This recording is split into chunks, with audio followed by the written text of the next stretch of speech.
Very good afternoon, everyone. My name is Aaron. So I will be walking through with you today about the digital EF framework, as well as the notational enterprise architecture language. Yeah. So for some of you who have not heard about the enterprise language like ArchiMate, so I will be sharing with you the actual case study that is official issue by the Open Group, which is the Architecture. So I will be walking through the first part on the enterprise architecture framework. Then after that, will be followed by the description on the notational enterprise language to create a digital map. Then with a couple of examples. So let me begin my presentation.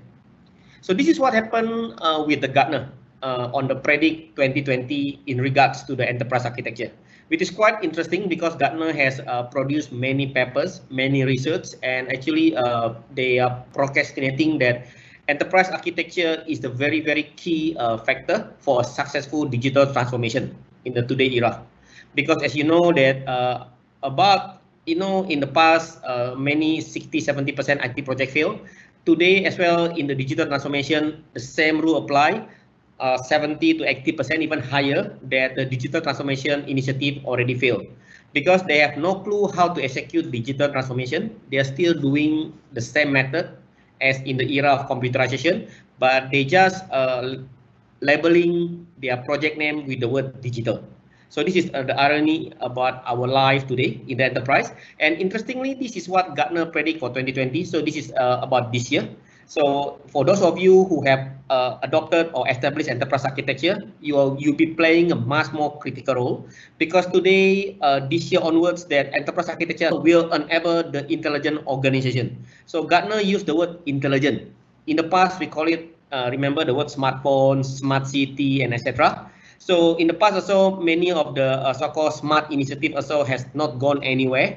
Yeah, they have to be rebooted 2 times, 3 times because they don't have the feasibility or they don't have characteristic or an attribute to make an enterprise smart or to make a city smart. Yeah, so enterprise architecture exactly delivering this enablement to enable intelligent organization. So the word intelligent means you have knowledge and you can make a decision fast. Isn't it the definition about a smart person is the same thing? He has a wide spectrum of knowledge and he can make a wise decision. Yeah, so this is the context on the Gartner predict on 2020 on the enterprise architecture. So for those of you who are Gartner client, you can download from the Gartner site. So let me explain to you on the enterprise architecture landscape in terms of what if you see on the screen, they have the 4 letters FTSN. So F stands for framework, T stands for technology or tool, S stands for skill, and N stands for the notation. Let me just introduce the context with focusing on these pictures. This is orchestra. Some orchestra are very, very huge. If you see, they have a separation in terms of the different vocalists, different musical instrument, and they have a conductor to manage the so-called the orchestra. So if you split into this framework, the F, if you can see my mouse on the left-hand side here, so F is where the conductor going to arrange the musical orchestra. There will be a group of musical coming in first, they will be coming in together, they will be exiting, and etc. So this is where the art of rules or the methodology or the process need to be enforced. Otherwise, the orchestra will not synchronize to play fantastic music. Then the second one, if you notice, they got the equipment, they got the tool, right? So every musician here, they carrying their own musical instrument. So some kind of carrying violin, drum, guitar, and piano, drum, etc. So basically, each one of them have their own musical instrument. And of course, each one of them, they have a passion in that particular musical instrument. Yeah, that's why we call it the T, the tool. And the third one must have the skill. If you don't have the skill, you can't contribute into the musical harmony. So basically, that someone can tell, oh, it's okay, I have money, I will buy the best instrument of the guitar. But if you don't know how to play a basic guitar, you don't understand how to be part of the orchestra, you can't contribute. In fact, you will mess up the entire orchestra. Yeah, so it's very, very important to have the right skill set. And the last part, if you see on the left bottom, they all read the same notes. So regardless, now if this musician orchestra team could become someone come from Europe, some from China, some from Japan, some from Korea, some from Indonesia, or some from Hong Kong, etc. They don't speak English, for instance. They speak their own language. But when they open the musical notes on the left, they all can read the same rhythm. So they know what is the musical tunes that they are playing. So this is the example of the orchestra. So now I want to draw this analogy on our enterprise. So in our enterprise, the same rule apply. Yeah, so we need to have the right framework. We need to have the right tool and the technology. We need to have the right skill set about the people that are going through the transformation. And we need to have the last part, that is the end, the notation. The language, the symbol, the drawing, the pictures that I'm going to share with you in the half of this presentation. Yeah. So the first one is framework. I think you all know about TOGAF framework that has provided a proven enterprise architecture best practices, yeah, to establish enterprise architecture as a culture. So this one, TOGAF, has been widely adopted. I think now is one of the most, proven in the last 20 over years, that has been adopted by the nation, by the enterprise, and etc. The next one is the tool and digital repository. It's very, very important that the enterprise architecture need to be supported by the right tool as a single source of truth. As mentioned in my previous webinar, that it is impossible to manage enterprise architecture artifacts using Excel spreadsheet. We need to have the right tool to manage and to automate the whole decision making for enterprise architecture. The next one is a skill set. Is very, very important, because when you talk about transformation, actually people are playing a critical roles.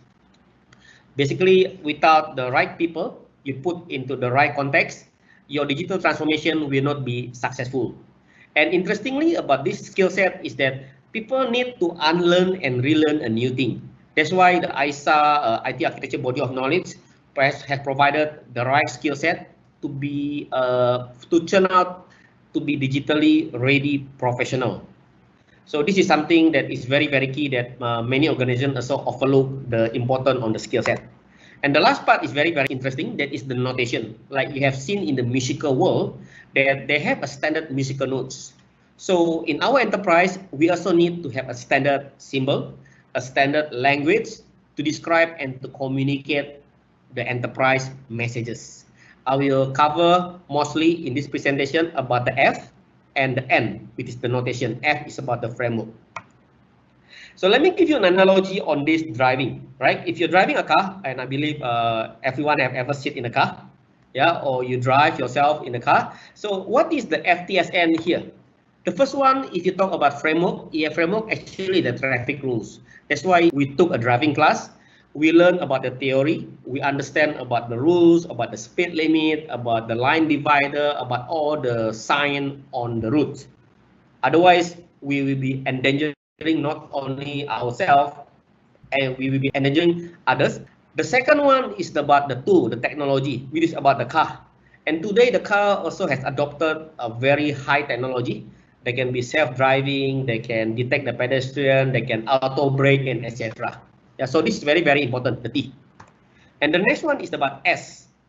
So the S is about the driver itself. So the driver itself, you can have the best car in the world, but if you don't know how to drive, you can just endanger other people or endanger other passengers, in fact, when they follow you driving a car. So you need to be able to have the right skill set to drive properly. And the last part is where you need to have the notation. As you can see, they got a standard speedometer. They tell you what is the temperature of the car, what is the fuel level, what's the map, GPS, and etc. So each one of them have a notation. So now, of course, the question is that, do we have all these in our enterprise?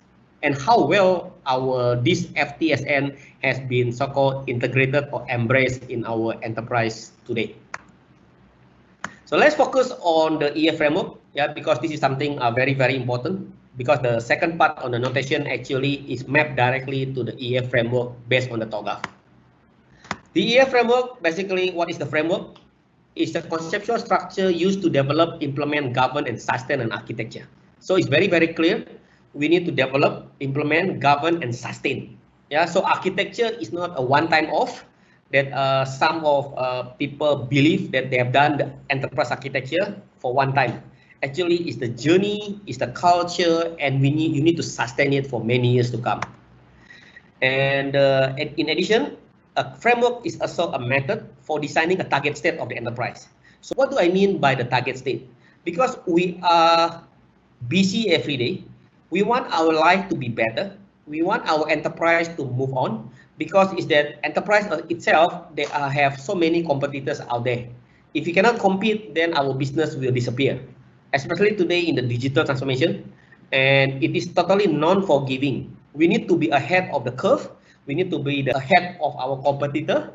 So basically, enterprise architecture is helping an organization to define the target state of the enterprise, basically where you want to go, right? Because in the past, is that typically this mandate come from the senior management, and the senior management delegate all the direction to the various business unit to carry on their vision and mission of the senior management.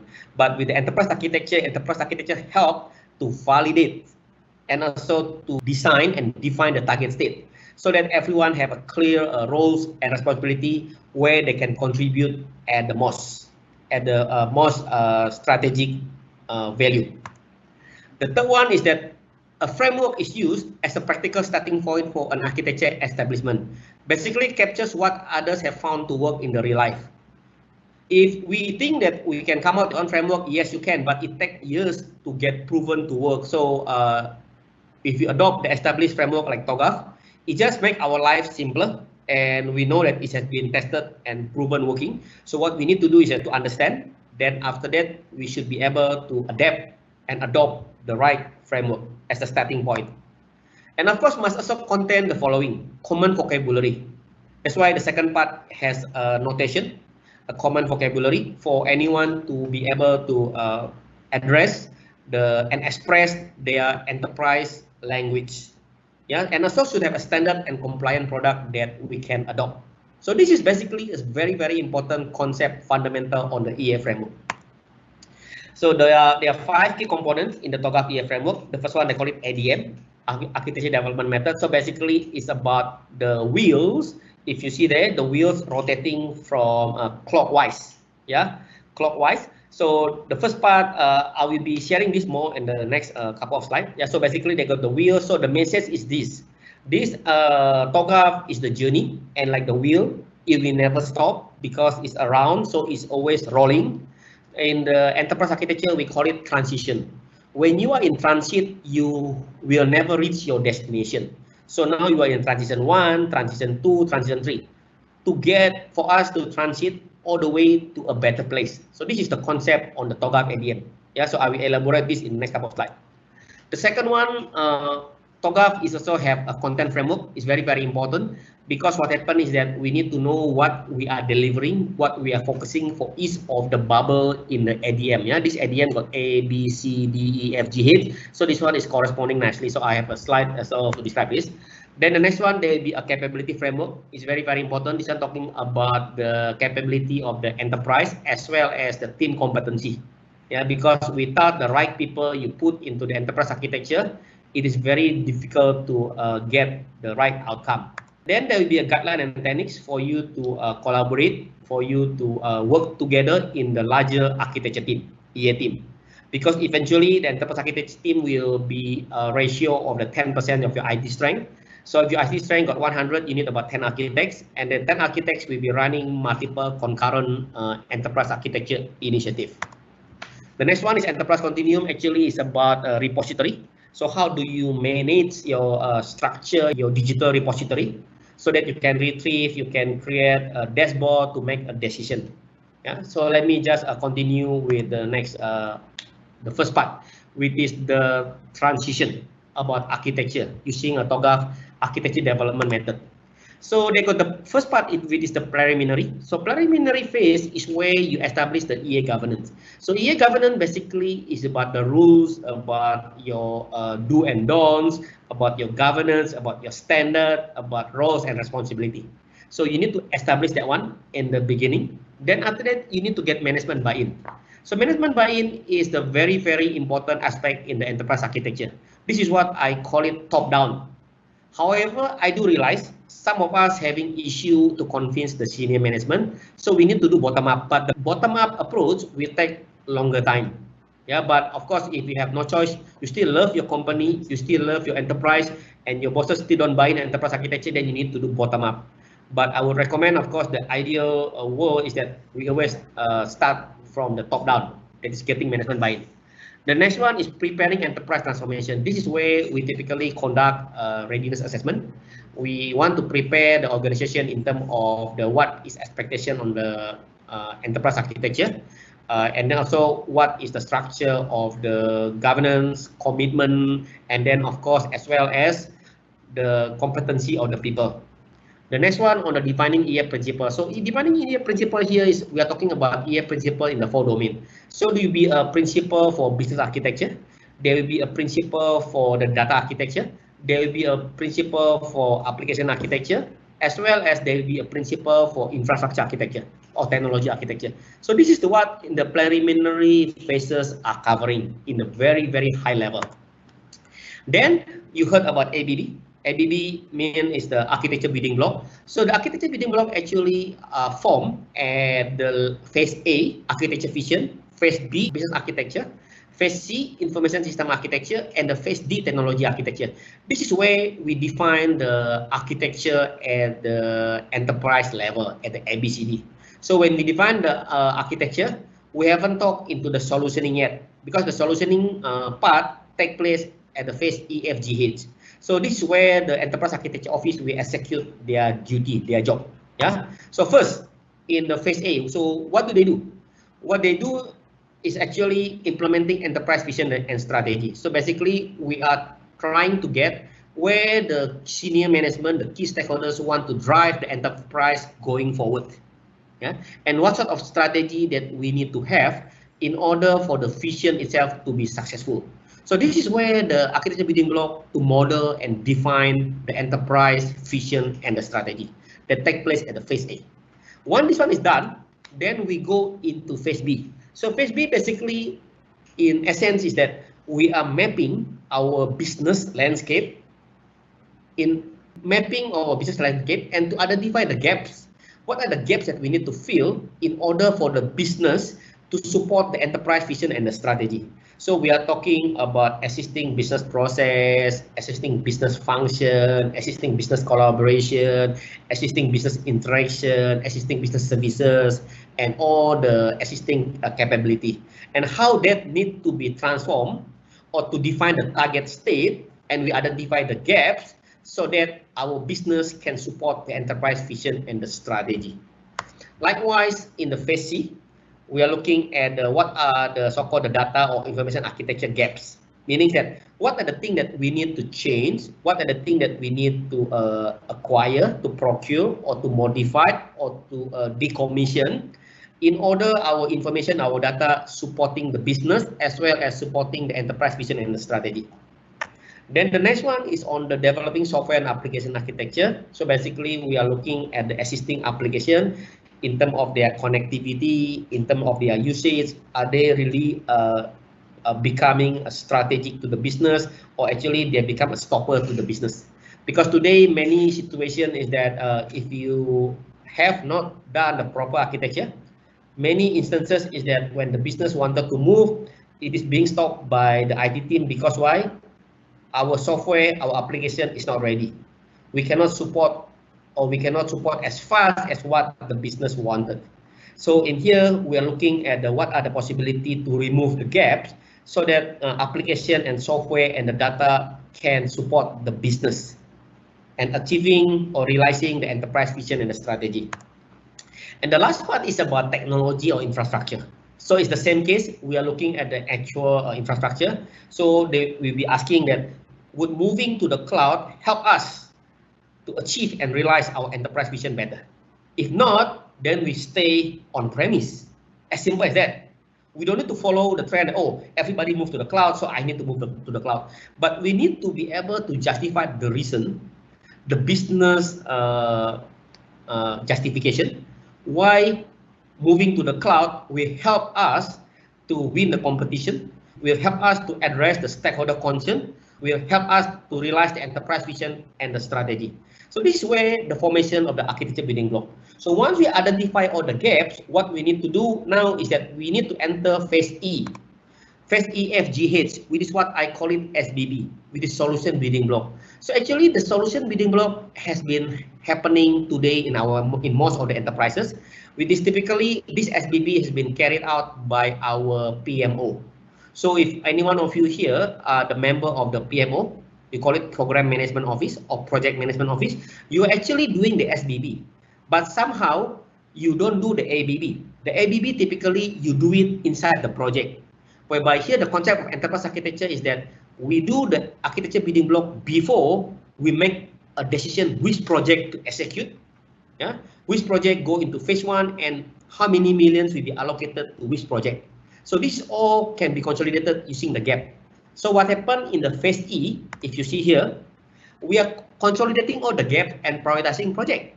It is what the PMO office, project management office currently doing, right? So basically is that they are given the list of the requests from the business. Then after that, they will be allocated cost center for them to charge the project cost. So here in the enterprise architecture concept is that the E, opportunity and solution, is that we have the clear justification on which project should go first, because we can prioritize it by the business needs, we can prioritize it by the enterprise vision, we can prioritize it by the key stakeholders that are having a concern on the particular request. Could be also the gap on the business and can also be driven by the competition or driven by the industry. So in here, if you have already implemented the architecture, if you are in the E, if you are running the PMO, you can have a much more better, clearer decision which project you want to execute first, because you have done a prior architecture analysis. You understand the gap. Yeah. So once you have done the E, the next one is that you are going to approve the project and finalizing the project plan. So it's the normal PMO duty. So here we execute the project, we assemble the team, and then from there we can just in the G we are monitoring the project. So if you ask me, where is in the TOGAF that project being executed, like say 7 months, 9 months in the phase G? In the phase G here, you are implementing the IT projects and you're executing the governance. The governance basically here is all the architecture building block, all the architecture standard that you have defined to ensure that what they have built, the end product can comply and conform with the architecture. Then phase H is about change management. So basically, our life is not permanent. Our life is dynamic. So changes is normal. Yeah, because some of them they said, oh, we are in the dynamic world. Would enterprise architecture hinder our progress? I said no, because actually the more you are frequent with the changes, the more you need enterprise architecture. If your business never changes, then you don't need enterprise architecture. And they don't even need to have the IT system, because why? The business the last 5-10 years seldom change.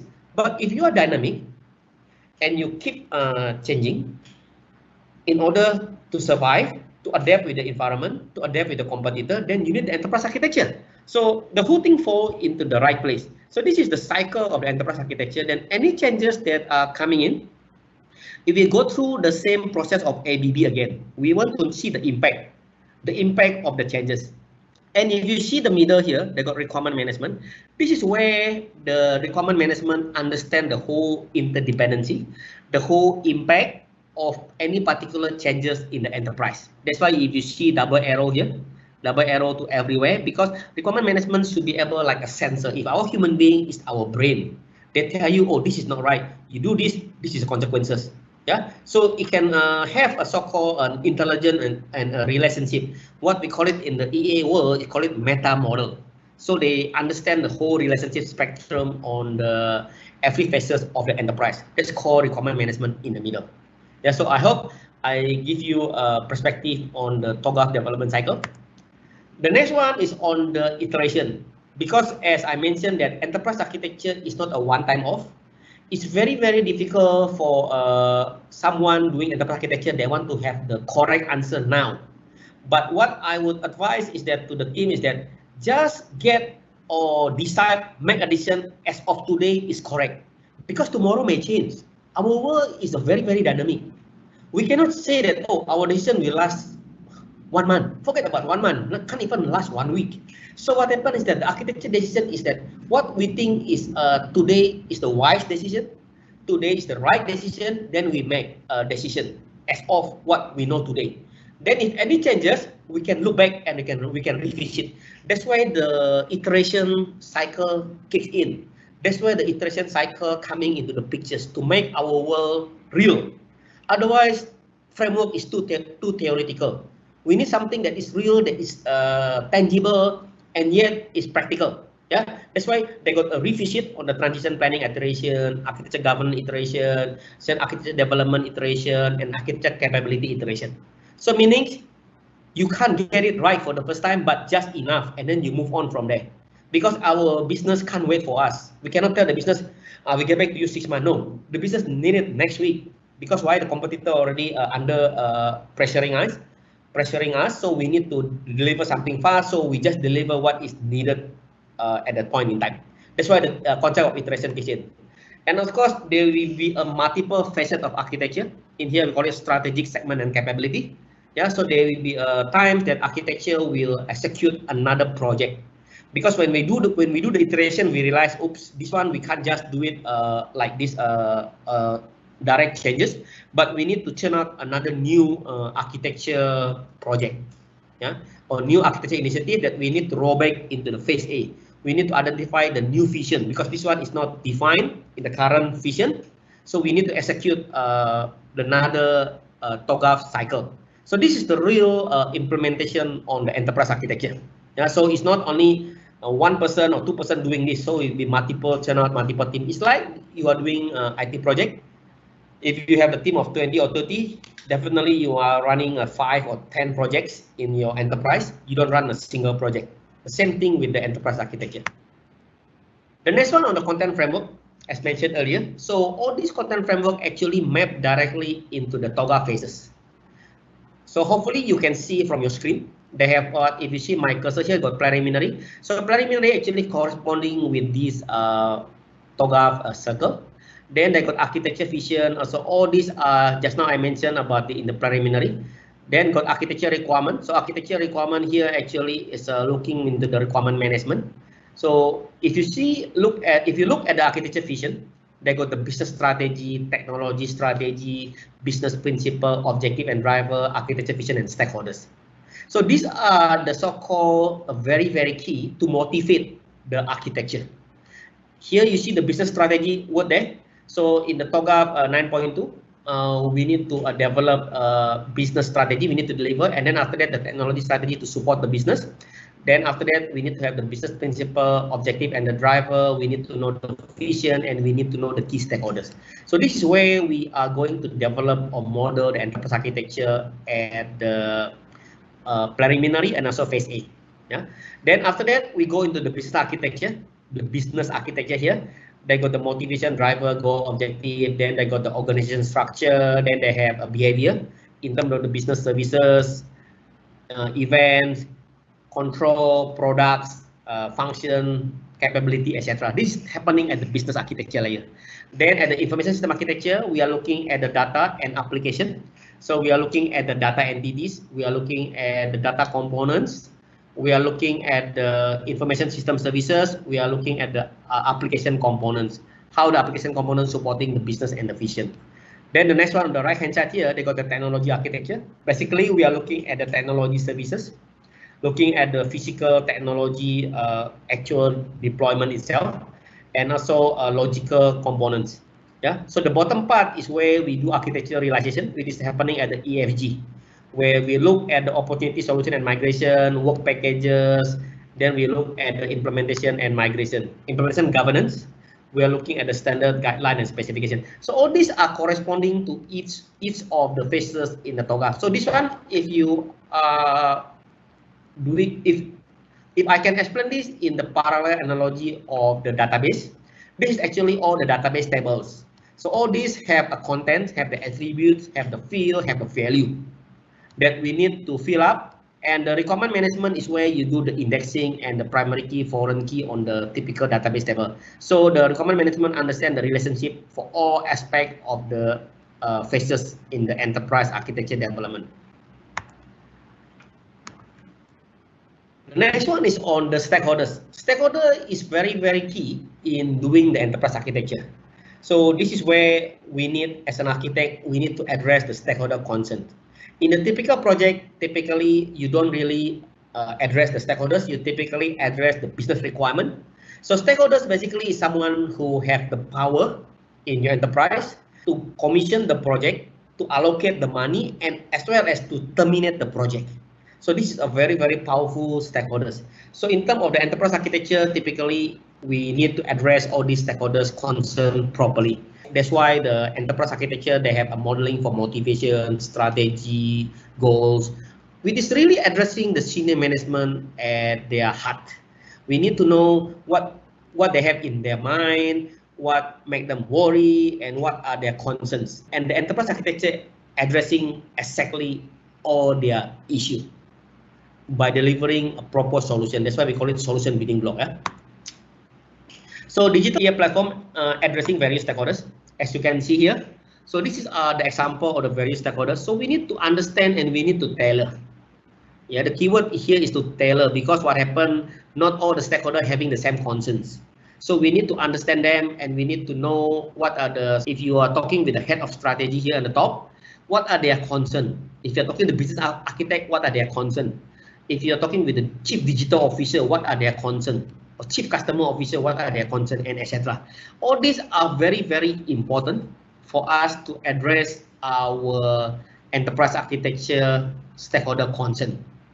Because we cannot assume that one rule apply to all, because enterprise architecture tailor to a particular specific key stakeholders, because they are the one who make a direction, they are the one who define the vision, mission of the enterprise, and also they're carrying KPI for the enterprise. And typically enterprise architecture is helping to realize what the key stakeholders trying to achieve in the particular time frame. So in terms of the stakeholders, these are some of the best practices. So you can actually categorize stakeholders. Just now I have listed in the previous slide the list of the stakeholders. However, in the real world, not all stakeholders actually give us competitive, give us a so-called strategic value. So here, based on the TOGAF, is that the key stakeholders can be divided into 4 zones. Yeah, the most important part actually is on the right top corner, key players. They got the high interest, they got the high power. So basically the message is this: we as an architect, if you want to be successful in our delivery, in our fulfilling or establishing enterprise architecture, we need to be able to understand the key players. Who are those key players? We need to know everyone in the team. So do not ever so-called offend them. We need to understand about what are their concerns and etc. Having said that, we also need to avoid any noise, like here in the type of A, minimal effort. Minimal effort means the level of interest is low and the power is low, but somehow this person or this group of people are talking very loudly in the meeting. So we also need to avoid and don't get distracted by the noise, I would say. Yeah, so always keep identifying the B, C, and D. This is very, very important for any successful project, and try to avoid the type A of the key stakeholders. If you want to find out more on this, of course, in the TOGAF class and also the ITABOX series, they got a workshop to identify these key stakeholders and how do we handle with this type of particular group. The next one is on the typical customer journey map. How do we apply the gap? This is just the example. So sometimes when we do customer journey mapping, we want to make sure that our customer have a smooth interaction with us.